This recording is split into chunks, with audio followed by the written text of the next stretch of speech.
Um, Good morning, everyone. Thank you very much for joining us. So today is a Universal Children's Day, where the whole world is celebrating the rights of a child and the protection of a child.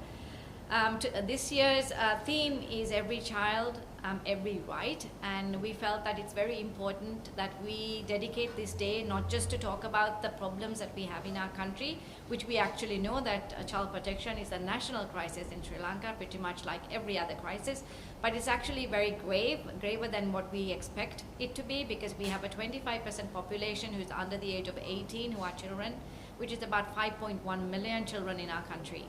And with the current state of child abuse increasing at such an alarming state, which has, in fact, it has now become the second or third highest grave crime, according to Sri Lanka's police reports. Child abuse has become one of the top 5 grave crimes in Sri Lanka. And that's not something that we should even remotely be proud of or even remotely be counting numbers about. We really need to do something that is more progressive and constructive in order to try and alleviate this problem.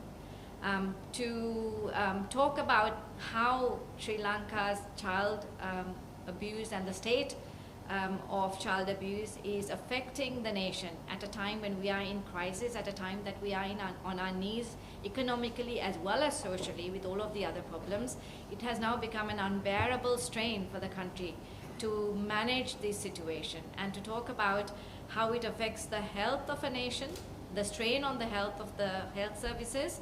On my left is Dr. Vinya Aryaratna, who is the president of Sri Lanka Medical Association. He's a very well-known physician, as well as very, very closely connected with Sarvodaya for a very long time as a social activist, so he's very well known. And on my right is the very popular actor, Saranga Disasekara, who is one of Sri Lanka's very first child protection ambassadors, who was appointed last year, and he's also the brand ambassador for the No Giti campaign. So last year we launched the No Giti campaign, and this is our third child protection mega month. What we do is from the 1st of October, which is when Sri Lanka celebrates its Children's Day, to the end of November, taking into account 20th of November, which is Universal Children's Day, we have launched for the first time the Child Protection Mega Month during that 2 months period. And we have always continued to go forward towards a goal. So from last year's No Giti to this year, we have launched over the last couple of days, we launched the National Child Secure Schools program over the weekend.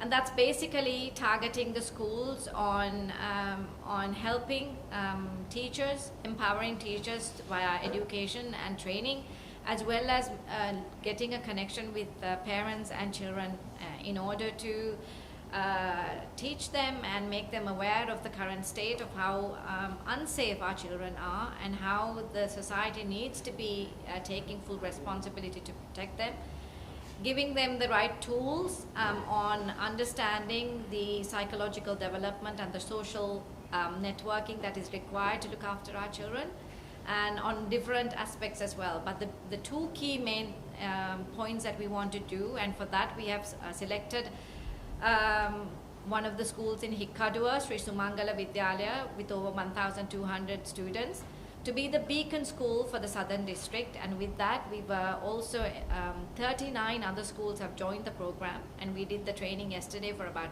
over the weekend for about 100 teachers.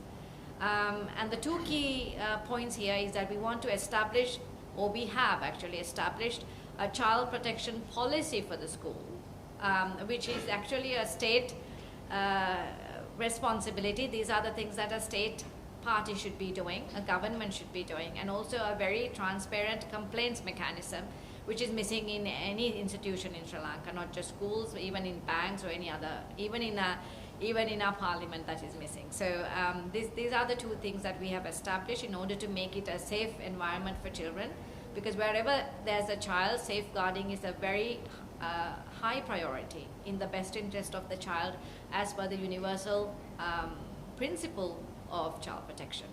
So I will also talk more about how it affects the legal system. Unfortunately, the lawyer who was meant to be here is unwell today, and also how it will affect the law enforcement agents, and unfortunately the senior retired DIG Priyantha Jayakody is also unwell, so they're both not here, but I will speak after Dr. Vinya talks about the strain on the health services.